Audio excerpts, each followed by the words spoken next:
এবং 1 থেকে 2টি তীব্র শৈত্যের পূর্বাভাস রয়েছে। আবহাওয়ার পূর্বাভাসে শৈত্য ছাড়াও দিনের তাপমাত্রার আগাম পূর্বাভাস দেওয়ার কথা ভাবছে আবহাওয়া অধিদপ্তর। আসুন বিশদ বিশ্লেষণ করি। শীতের শুরুর মাস পৌষেই অনুভূত হয়েছে শীতের তীব্রতা। গত বছরের 23 এবং 24 ডিসেম্বর থেকে দেশের উত্তরাঞ্চলের জেলাগুলোতে ঘন কুয়াশায় আচ্ছন্ন হয়। পর্যায়ক্রমে সেই ঘন কুয়াশা বিস্তৃত হয়েছে একেবারে সারা দেশে। ক্রমান্বয়ে বাড়তে থাকে শীতের তীব্রতা। 2025 সালের 29 ডিসেম্বর স্মরণকালের সর্বোচ্চ শীতের আবহে নিমজ্জিত হয় পুরো দেশ। ঘন কুয়াশার পাশাপাশি এদিন দিনের তাপমাত্রা ছিল 15.5 ডিগ্রি সেলসিয়াস আর রাতের তাপমাত্রা ছিল 13.8 ডিগ্রি। সুতরাং শৈত্যপ্রবাহ ছাড়াই এদিন তীব্র থেকে তীব্রতর হয় শীত। এদিন রাত ও দিনের তাপমাত্রার পার্থক্য কমে দাঁড়ায় মাত্র 1.7 ডিগ্রি সেলসিয়াস, যা গত 72 বছরের মধ্যে নতুন একটি রেকর্ড। আবহাওয়াবিদরা বলছেন শৈত্যপ্রবাহ থাকুক বা না থাকুক, দিন রাতের তাপমাত্রার ব্যবধান যদি 10 ডিগ্রির নিচে নামলেই শীতের প্রকোপ বাড়ে, আর এই ব্যবধান যখন আরও কমে 5 ডিগ্রির নিচে নামে তখন শীতের তীব্রতা আরও বেড়ে তীব্রতর হয়। গত ডিসেম্বর মাসের শেষ থেকে এখনও পর্যন্ত দেশে দিন এবং রাতের তাপমাত্রার ব্যবধান স্বাভাবিকের চেয়ে 13 থেকে 15 ডিগ্রি কম। সুতরাং শীতের তীব্রতায় কাঁপন ধরিয়েছে পুরো দেশেই।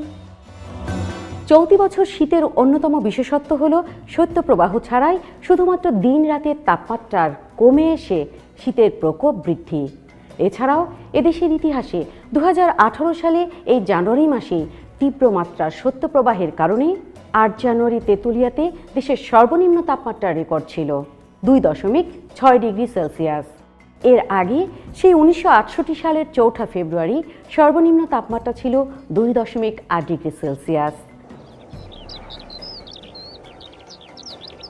এবছর শীতের আরেকটি বিশেষত্ব দেশব্যাপী ঘন কুয়াশার বিস্তার। দিনভর সূর্যের দেখা মিলছে না, বরং সূর্যের সাথে কুয়াশার উকি ঝুঁকিতে দিনভর চলছে আলো আঁধারির লুকোচুরি। যদিও এদেশের আবহাওয়া সিস্টেমে দিনের তাপমাত্রা 10 ডিগ্রি সেলসিয়াসের নিচে নামলে মৃদু শৈত্যপ্রবাহ, 8-এর নিচে নামলে মাঝারি, আর 6-এর নিচে নামলে তখন তীব্র শৈত্যপ্রবাহের পূর্বাভাস দিয়ে থাকে আবহাওয়া অফিস।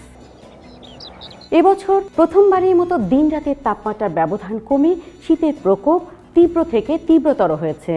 ফলে শীতের তীব্রতা শৈত্যপ্রবাহের পূর্বাভাস ছাড়াও দিনের তাপমাত্রা কত সেই পূর্বাভাস আবহাওয়া অফিস তাদের সিস্টেমে সংযুক্ত করার কথা ভাবছে।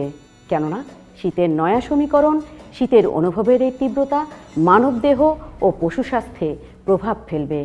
একইভাবে বিরূপ প্রভাব ফেলবে কৃষিতেও, এই আশঙ্কা সংশ্লিষ্টদের। চলতি মাসে 2 থেকে 3টি মৃদু থেকে মাঝারি মাত্রার শৈত্যপ্রবাহের পূর্বাভাস রয়েছে, আর 1 থেকে 2টি তীব্র মাত্রার শৈত্যের পূর্বাভাস রয়েছে। আবহাওয়াবিদরা বলছেন তখন তাপমাত্রা 6 ডিগ্রি সেলসিয়াসের নিচে নামতে পারে। তবে দেখার বিষয় শৈত্যপ্রবাহ পরিস্থিতিতে দিন রাতের তাপমাত্রার পার্থক্য আর কতটা কমে এবং শীতের তীব্রতা কতটা বাড়ায়। অপেক্ষায় থাকুন, প্রস্তুতি নিন শীত মোকাবেলার।